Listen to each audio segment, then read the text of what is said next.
Okay, hey, it's JJ again. Last week, I had a really good response to my video log about the Bethany Omarosa scandal, and I thought, hey, I can make this a series. It'll be like Geneva Speaks, like the after show or something, like stuff that I tweet about that get a lot of good response and get a lot of retweets, but I don't have time to write on. Then maybe I can just expound on my points or just like talk about a little bit more in detail in the video log. So here I am. The latest one was an exchange I had yesterday with my friend Ed Apina. He, like me, are African expat. I was born in Sierra Leone. He seemed to have been born in Ghana. We both live in the Maryland area. We live in the same county. Two different, I'm center right in terms of the political spectrum. He seemed like he's more right, and he's definitely anti-Obama. I'm not anti-Obama, pro-Obama. I'm independent, but I'm pro whoever's in office. I root for whoever is our editor-in-chief, whoever is our commander-in-chief. So I liked President George Bush. I liked Bill Clinton. I liked Ronald Reagan. I liked George H.W. Bush. I liked Jimmy Carter. And I was born when Nixon was president, but I don't remember him much. So anyway, I root for the nation because I'm a patriot. I'm a true patriot. I'm not a patriot for only some people.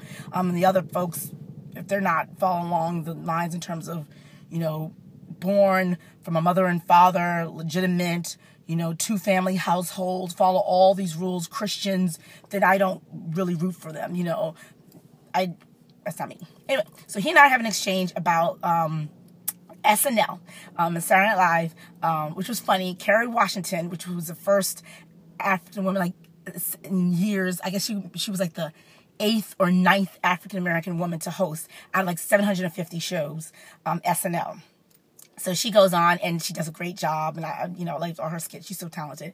And the intro skit was actually a criticism of SNL, and I was surprised they did it. And essentially, it was, she was playing Michelle Obama, and because there's no black women on the SNL's cast, in the skit, Oprah Winfrey came to visit, and the typical guy who always puts on the dress and wig, Keenan, decided he wasn't going to wear the wig today because, we have a black host. Why I have to wear a wig? So, Kerry Washington's character for that skit had to go and dress like Oprah. And then they were like, oh, and Beyonce's here now. And so she had to go back and dress like Beyonce. But the criticism was that they're overworking. They're too black. There's Jay Farrell, who plays Obama, and every other black male character they ever spoof. And then Keenan, Thomas, who actually got in trouble recently for his comments as to why there aren't black women on the current cast, but anyway, that's another story. And actually, when they announced their cast, I tweeted out, Whistling Dixie is sort of a subtweet, kind of like, look at the new people they've added. All right, so he and I going back and forth, Ed and I, over that skit, and they had another skit, which was really funny, called What Would It Take?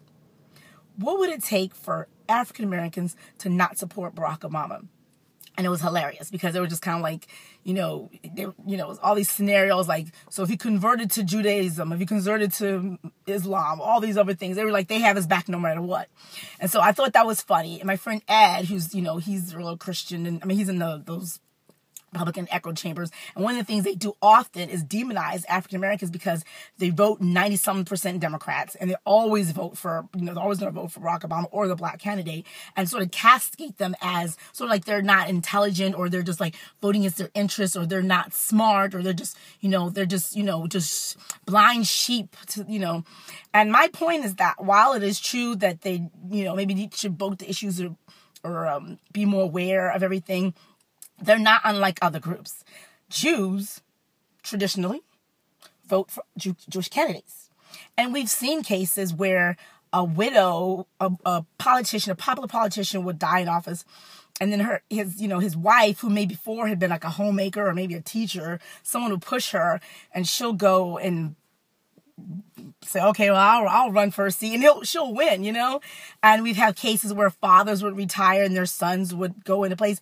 Eddie Murphy did a movie. I remember I watched it. I thought it was funny, called Distinguished Gentleman. And the whole premise is that a popular politician died, and Eddie Murphy had the same last name as the politician. So he got himself on the ballot. And a lot of people, didn't realize the other politician that died, didn't know. By the time they get to the ballot, they say, okay, yeah, I recognize his name. And that's the American electorate. Only 54% of people vote. And of those 54%, most people just don't know the issues. And of the voters, most people vote during the presidential electoral season. They don't vote in the midterms. Very few people have, the local turnouts because, the populists, for the most part, just aren't that political and they just really don't care. So people are voting on superficial things. They're voting from familiarity, for a name they know, for something, that's familiar to them. And then in the cases for Jews, it's like a pride thing. You're always going to support one of your own. And that's the same thing with African Americans. That's why they do that. And so while it'd probably be better that, that they vote for the issues, but I don't see the value or point in demonizing that group solely because of their voting choice based on race. And, you can call them racist all you want, whatever. But the fact of the matter, other groups do it. So if you're willing to give other groups a pass or to adjust your message to account for the fact that, if I'm Jew and I'm a Jewish person and this region is full of Jews, I have a great chance of winning based on that loyalty alone. So people would do that. And so people recognize that. I mean, even with the, John McCain picking Sarah Palin, part of the reason his animus for it is because he thought that, she's a woman, women vote for women. So there's an acknowledgement there that people will support someone who has a similar or familiar race, gender, or they come from the same background. And, and that's just how it is. And so I think that there's more, if you want to win, I just don't see the value in constantly putting people down for making a decision on their voting choice when other groups do it. I mean, and it's like, get off, it's like riding their backs. Like, even though I'm not traditionally African-American, I am African-American in the truest sense, considering I came from Africa and now I'm American, so I'm an African-American. I grew up in America for the most part. So it's just kind of like, as a group, we have so many other issues, other things going on. We have high case diabetes, hypertension, lowest poverty rate. Most of our kids are in inferior schools. We got a lot of other issues. And then you're going to get on our back for who we vote for again? Come on now. Get off. Just get off it. Just keep my name out your mouth.